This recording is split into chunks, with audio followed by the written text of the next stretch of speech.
Noah learned what it's like to constantly try to keep your head up while also worrying about not being broke growing up in a low-income family. It has made him aware of the various mental problems that come along with the process of refusing to give up, including the numerous occasions you will feel left out by people you considered family, the hungry nights, strained family ties, and the good news is that if you start acting differently, things change. Although there isn't a set standard for what it means to be middle class, you can recognize the signs by having a home, a car, paying for your child's college education, and still having some money left over. Many of us who have experienced the struggle will say that it is insufficient, but we should be grateful for the beginning. Let me explain how to rise from the lower to the middle class before you give up.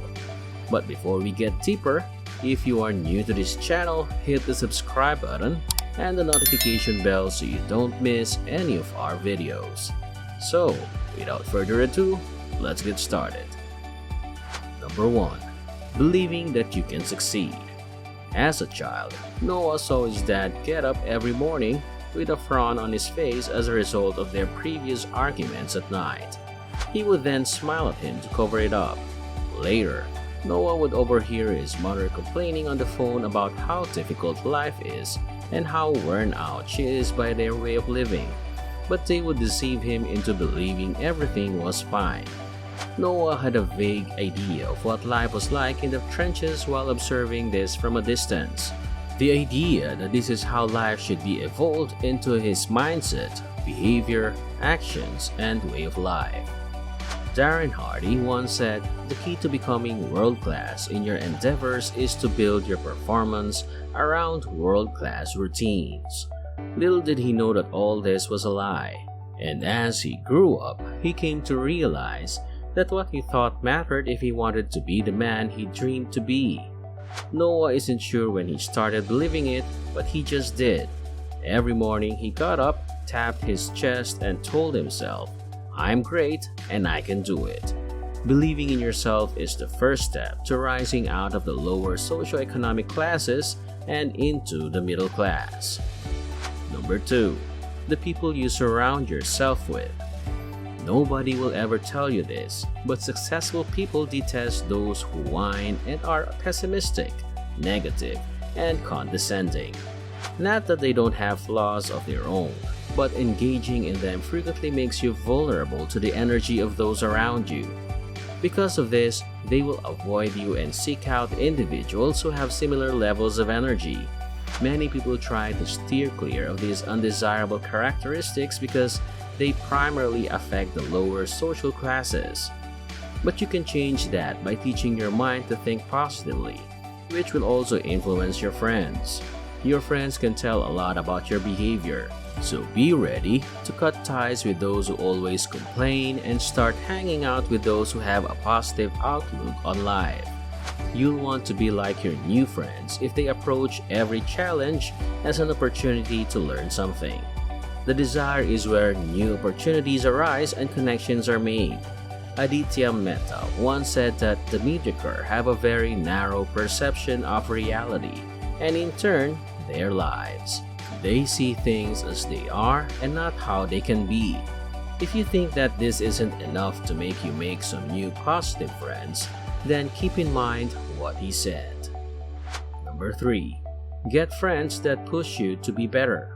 In theory, the girl I fell in love with has a much better financial situation than I do. She wasn't just gorgeous, but I also admired the way she thought. She may come up with a solution while I'm just sitting there telling her how stuck I am. Even though I occasionally reject her suggestions, I frequently consider where I would be if she never pushed my assumptions. You see, I'll always want to give her something superior to her brilliant ideas whenever they arise. So, one time, I won't lie, it was her idea, but we decided to set a challenge to see who could make the most money by the end of the month. She was saying, "Let's get this money," in that manner, so I guess that's what's making me mature. The same is true of your friends. It takes more than just having optimistic friends to advance to the middle class. You need friends who will push you to take action and who are eager to see you develop. You need friends who relish the discomfort of growth and detest stable employment or economic stagnation. When you're always debating how much more they've made, you'll know you have these friends. Number 4. Focusing on your craft. I can still feel the thrill I felt the first time I caught a basketball. It felt amazing because although I had no idea what I was doing, I was essentially the best member of our crew. When I discovered my uncle was holding a picture of my father when he was on the junior basketball team, I became more motivated to take up the sport. At that point, I didn't bother standing up for what I wanted because I'm from a culture that requires submission to be top-notch. But surprisingly, he responded, "Don't think you'll be as good as me, son." I stopped doing it when I was in high school, but I still did pretty well. The point is that when you concentrate on what you believe you do best, don't let anyone tell you otherwise. I know this is not the best motivation you'd want to hear. You'll become more perfect the more determined you are, and sooner rather than later, you'll rank among the best. According to Scout Adams, every skill you pick up increases your chances of success twofold. At first, focus on what you believe in rather than abandoning your skill at the first sign of discouragement and trying another. With enough time, you'll gain the exposure you want. Start making a living, and before you know it, you'll be out on the town with the middle class. Number 5. Your life is a product of your standards. Growing up in a low-income family forced Noah to put up with a lot of disrespect, which he thought he deserved because that's part of life. Even though his mom told him what a cute and lovely little boy he was, all he saw in the mirror was a lost kid that no one would ever love. He was so caught up in his feelings that he didn't notice that, as he grew, more of what his mom said manifested. It simply started by proving everyone that looked down on him wrong. He refused to allow anyone to disrespect him, and he stood up for himself more. If I'm being honest, some moments from my childhood still haunt me, but I learned the hard way that if you allow circumstances to dictate your life, that'll be the end of you. If you want to move into the middle class, then act like it. Even if it's not going your way in the beginning, you still have to keep your head up. A good place to start is by owning a home, having healthcare coverage, or taking your kids to college.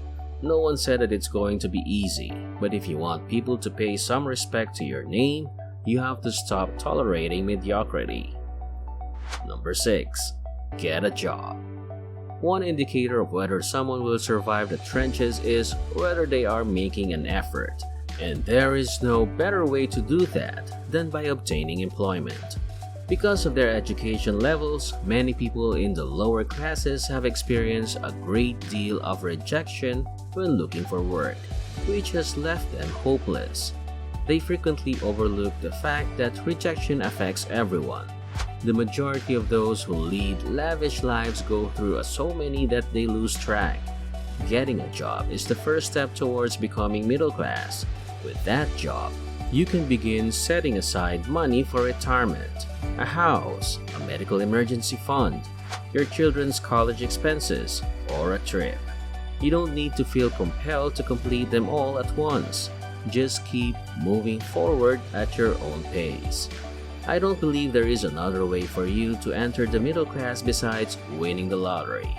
You can think big and go after your goals instead of getting up and joining gangs to complain about how miserable your lives are. Furthermore, if you take into action that there is still an upper class, reaching the middle class won't be particularly difficult for you. Number 7. Be mindful of how you spend your time. It still surprises me how everyone in the neighborhood where I was raised is so calm and unconcerned with how they spend their time. I once assumed they might simply be content with their lifestyle, but I repeatedly receiving the complete opposite response. They regret being there but are unable to alter their situation or escape it. The key, however, is how you choose to spend your time. Nothing will ever come from wasting time by doing nothing but the realization that time is passing quickly. You could use your time to work on something instead of wasting it while you're in a bad situation, because time is the one thing you'll never get back. Many people have the good fortune to be middle class by birth, but some of us have to work our way up, which is completely understandable. Wanting more than you currently have is not a sign of shame. Once you achieve your goals, others will look up to you as an example. Follow the easy steps I've given you to move from the lower class to the middle class if you don't want the same outcomes as last time. If you have the thirst, hunger, and focus, your journey might take you to the top 1% rather than just the middle class. And that's it for today. Thanks for watching. If you're new to this channel, make sure to subscribe and hit the notification bell button to get updated on our latest videos. Don't forget to like this video and drop a comment. See you next time.